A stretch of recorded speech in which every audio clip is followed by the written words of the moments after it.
Hi there, Gina Garcia here with IH10 Realty. I'm going to quickly explain to you how this market snapshot report looks and what it is talking about. So basically explain it so you know when you're reading it, you know what you're reading and understand the information on this report. So it's a really great tool. If you're a buyer looking to buy a home, it helps to be able to decide what kind of offer you're going to make. What is the price range that you should be in order to make a great offer? If you're a seller, this is a great tool to also know, are you priced right? Are you over the price? Are you in the price? Are you in the mid range? So that you know that you're not pricing it too high. Because in this kind of market right now, when you price it too high, you put yourself 3 to 4 months more longer on the market, and sometimes you don't even sell. So you want to price it right so that you stay in the market and be able to get as many buyers as possible. So I'm going to show you how this works. I'm going to show you what the information is so that when you're reading the report, you know exactly what this information is and how it benefits you. So let's take a look at a report here. So this is one of the reports that I send out to my clients. And I'm going to send these out every 3 months to anybody who has a home so that they just know what they're in. Now, if you're a buyer, this is going to be perfect. I can do this for you when you're about to write up an offer. So you know exactly where your price is at so that you're not writing an overpriced offer to a home that really doesn't warrant that price. Okay. So that's also a very, very advantageous way to do things when you're trying to look for a house. So if you look here, you've got two different prices. You've got the adjusted sales price, which tells you the max price that this house wants to be listed at is at $497,820. So perfect situation. You don't want to go higher, unless you have upgrades. Now, if you have a pool, you've done some different things in the house, some upgrades to the house, then we can adjust that to be able to see value in the home. So we can't see, this report doesn't see what the house has, doesn't see the condition of the house, doesn't see any of that. It just basically goes by what the houses around your house is going for and factors it into these numbers so that you say, okay, this is what we're looking at. Okay. The reason that is so much more accurate than Zillow or anywhere else is because it just focuses on your particular area and it pulls information from the MLS, which Zillow only pulls bits and pieces of that information, not all the factual information. So this is a little bit more accurate than what you're going to find by any means of anything that you're going to see online. So your max price on this would be the $497. If you wanted to sell it quickly, it's $472,929. Now that could be manipulated if the house has a foundation issue or there's a major issue wrong with the house. Now all of a sudden we may be talking a little bit lower. So condition does factor in. If you have things in your home that you've done to your house, upgrades that we could factor in to give you more credit, yes. Or if there's issues with the home, it may bring your value down. But these are really, really strong numbers based particularly on your area and where you're at in your neighborhood. So this is really good to look at. Now, of course, when you come down here, you'll also see this information here that gives you really good information. So consider the fact that maybe you don't want to sell right now. You're like, oh, I'm going to go ahead and rent it out.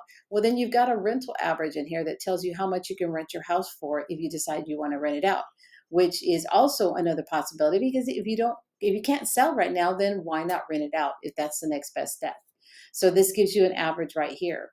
Also, too, there's some information here about the area market condition, giving you 7 to 12 months back, what it was like 7 to 12 months back. And you can see the numbers in here.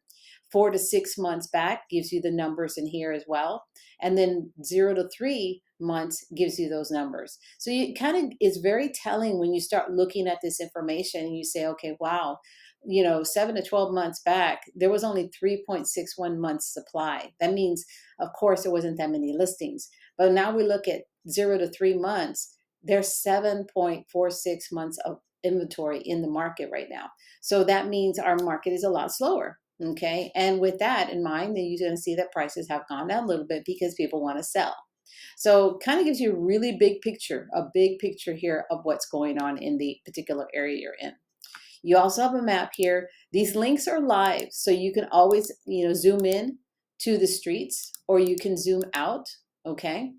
Also, too, you've got your sales market trend, so it gives you an idea of also 0 to 3s, 4 to 6, 7 to 9, 10 to 12 months. And you can see when they were listed, the prices that were listed these months ago. And then you can see the sold prices that happened months ago. So really good telling information right there to tell you what is happening, how this market is kind of going up and down.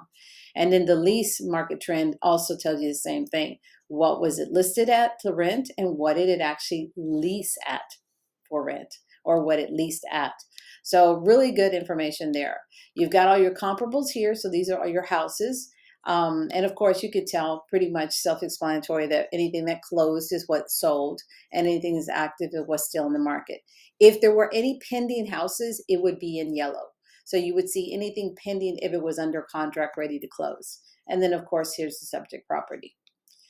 And then coming down to the bottom here, this is also perfect situation as well, because if you're in a neighborhood that there's these highs and lows, your seasonality is a lot to do with when you want to sell.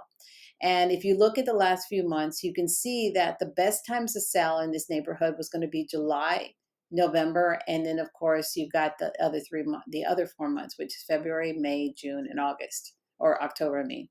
So the best months to sell in this area are November. Okay.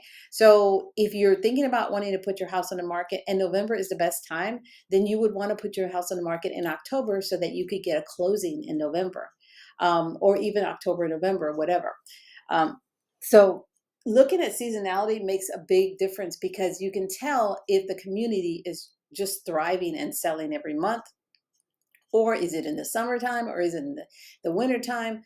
So there's a lot to do with that, because it tells you when should I get ready to sell? When should I get ready to put my house on the market? We always tell people, okay, whenever you're ready, that's when you want to get your house on the market. But seasonality does help. It does help a little bit, because you can see what is going on, what's happening, when is the best time to get your house on the market, so you can be competitive and get the most sales. So this is a really good tool to look at as well in your neighborhood. And then of course you look in your house supply demand. You've got your 7 to 12 months, 4 to 6 months, and 0 to 3 months. So you can see how inventory has really increased over the last 12 months. And I would say more likely in the last 3 months, how inventory has really increased. So most people are putting their houses on the market right now, trying to get ready to sell by the time the first of the year comes around. But there's a lot of inventory. Okay. So does that make you competitive? That's the thing to tell, because at least 7 to 12 months ago, it was only 3.6 of months of inventory, which means that there weren't very many homes on the market. So people were actually buying what was on the market and competing.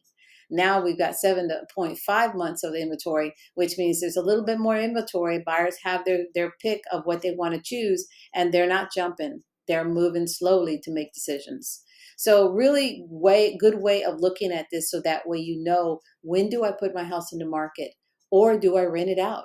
So really a boatload of information in these pages here to be able to give you a good insight of what to do when you're trying to sell.